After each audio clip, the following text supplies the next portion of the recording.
নমস্কার। পুজো চলে এসেছে, সবাইকে শুভ ষষ্ঠী, শুভ শারদিয়া। পুজো সকলের খুব ভালো কাটুক, সবাই একে অপরের সাথে আনন্দ করে পুজো কাটান। মা এসেছেন, তাই মাকে দর্শন করতে আমরা তো যাবই। তো যখন মাকে দর্শন করতে আমরা যাই, মা দুর্গার সেই ছবিতে আমরা কি দেখি? মা দুর্গা সপরিবারে তার পরিবার নিয়ে আছেন। তার পরিবারে আছেন কার্তিক, গণেশ, মা লক্ষ্মী, মা সরস্বতী এবং স্বয়ং দেবাদিদেব মহাদেব। কিন্তু মা দুর্গার সেই ছবিকে আমরা কি কখনো এভাবে দেখেছি বা এভাবে ভেবে দেখেছি যে আমরা ছোটবেলায় বায়োলজিতে খাদ্য খাদক সম্পর্ক পড়েছি। আর গণেশের বাহন কি? ইঁদুর। শিব ঠাকুরের গলায় কি থাকে? সাপ। সাপ কিন্তু ইঁদুরকে খায়। আর কার্তিকের বাহন কি?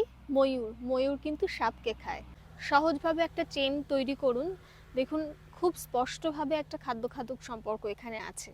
ইঁদুর ইঁদুরকে সাপ খায়, সাপ সাপকে ময়ূর খায়। এবং স্বয়ং মা দুর্গার যে বাহন সিংহ, সে কিন্তু বনের রাজা, সেও কিন্তু সবার সাথে একই সাথে রয়েছে। তো ব্যাপারটা হলো, যেভাবে আমাদের দেখা উচিত আমার মনে হয়, খাদ্য খাদক সম্পর্ক একই সাথে থেকেও একে অপরকে কোনো রকম হার্ম না করে, কোনো রকম ক্ষতি না করে, বনের রাজা রাজা হিসেবে কোনো রকম দাসত্ব তাদের ওপর চাপিয়ে না দিয়ে, কোনো রকম নেগেটিভিটি ছাড়াই সকলে কি সুন্দর একই সাথে আছে, একই জায়গায় আছে।